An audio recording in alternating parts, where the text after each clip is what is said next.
Hi, I'm Soft, and this is an artist's life in Tokyo. This was probably my scariest week ever in the country, though.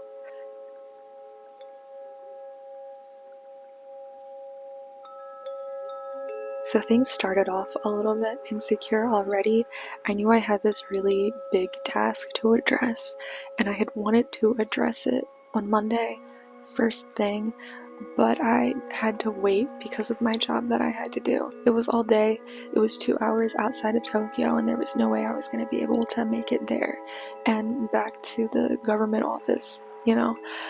So I kind of came into the job with an energy that I wouldn't normally like to have.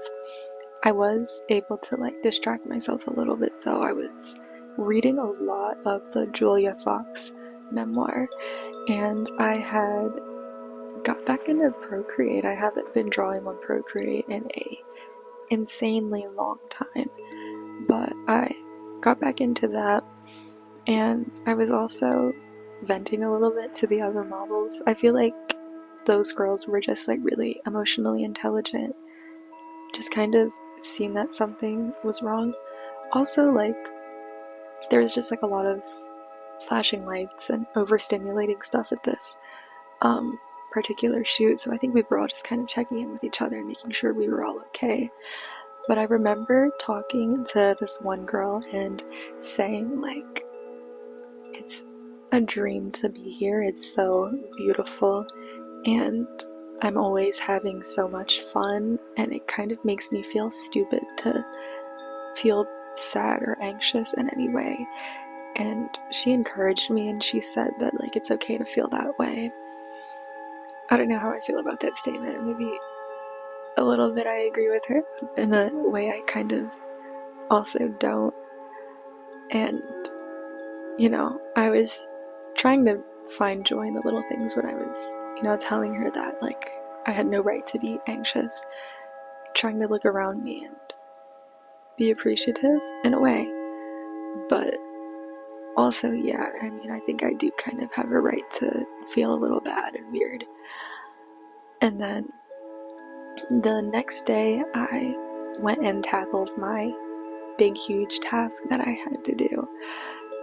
So I had to go to the government tax office and pay $1,000 random dollars, which I think for most people, if you find out you have a big bill you have to pay randomly, it shakes up your finances.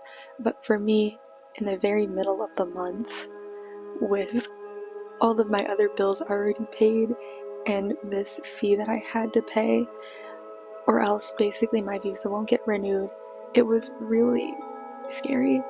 And seeing the money leave my bank account, I don't know, it was awful. It sucked so bad. And it wasn't even just that I had to do that. It was I had to pay that money, and then I had to go to my manager's office for a fitting, and then I had to go to an audition, all in the same day. And as you can imagine, I didn't go to the audition in my most confident mood either. But still somehow I'm an option for that job. And then afterwards, after looking at all that money leave my account, my friend invited me to this event because their friend was performing in it. So I went to my favorite venue in Tokyo, which is Forest Limit. In a way, I kind of want to gatekeep it because the night was beautiful. They had a pole set up, and then they had a DJ go on, and then they had a band play. It's always this beautiful place of art, and you never know exactly what you're gonna get when you go there. But the thing is when you do go there, you're supposed to read the room and adjust to what's going on. There are these two people there that were not adjusting whatsoever. They were the drunkest ever in the world, swinging around on the pole. And for the DJ and stuff, that was fine. But when the band was playing this solemn, emotional music, it got really uncomfortable. Everyone in the venue was really uncomfortable, but they kind of just didn't notice. And not only was it embarrassing for them, but it was also like embarrassing for me, like as a witness. So I ended up leaving a little bit early, but at the end of the day, I could complain about it, but it was still really nice to be with my friends and dance a little bit until then. I've been drinking a lot less alcohol recently, and I feel like seeing those two people embarrass themselves kind of helped me solidify that choice. Like, yeah, I think it is right to be a bit more sober these days than I'm used to.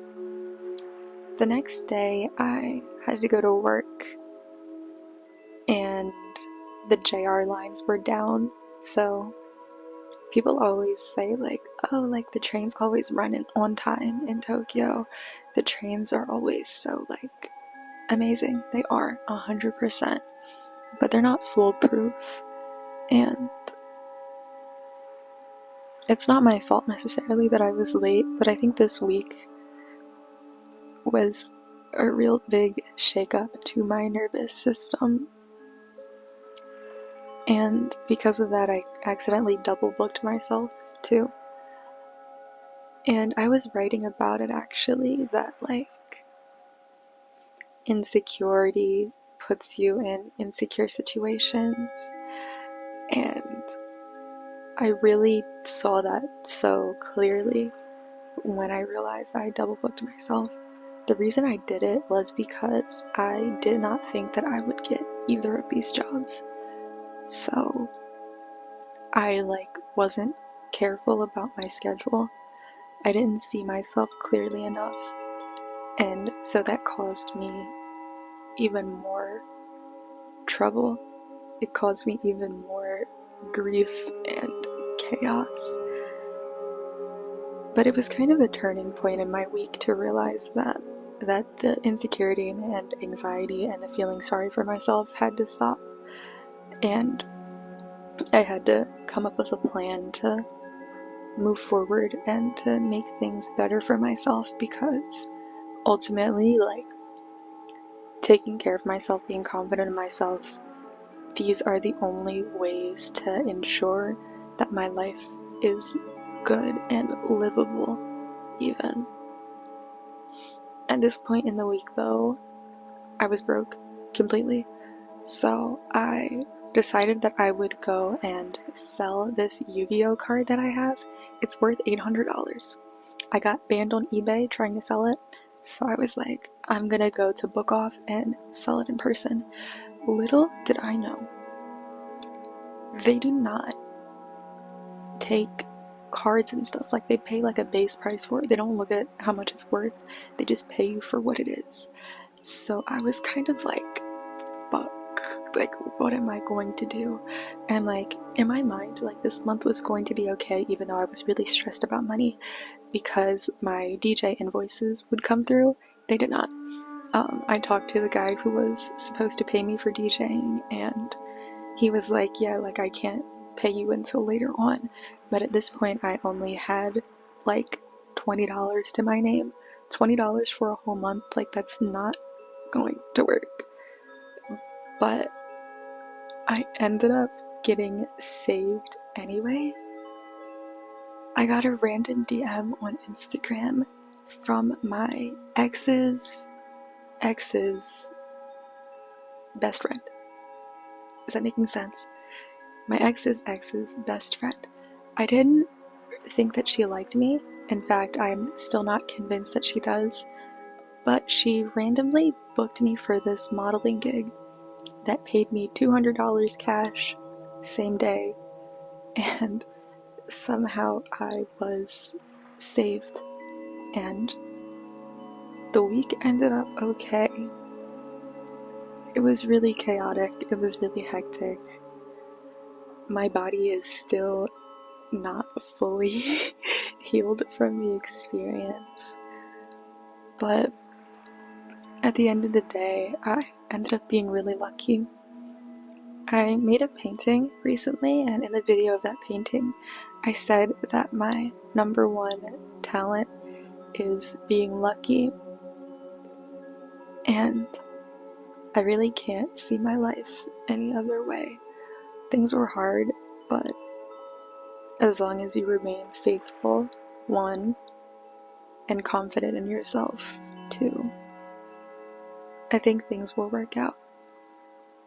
And I'm really grateful for it. This week was really tough. It did connect me with my artwork though, so I'm not mad about it. I even wrote a little bit, and I don't know, there's some kind of beauty and romance in being anxious and depressed a little bit. Like, I think you kind of see the world differently, and as long as you're able to capture that and make art of it, it's not a complete waste. And yeah, I feel a little bit more solid in my path after being tested the way that I was tested. Anyway, thank you so much for watching. I'm having so much fun filming and editing these little YouTube videos. I'm still an extremely small content creator on here. I think at the time I'm posting this, I don't even have 10 subscribers. So help me get to 10 subscribers. Subscribe today, like and comment and share and all of that. Thank you so much for watching. Goodbye.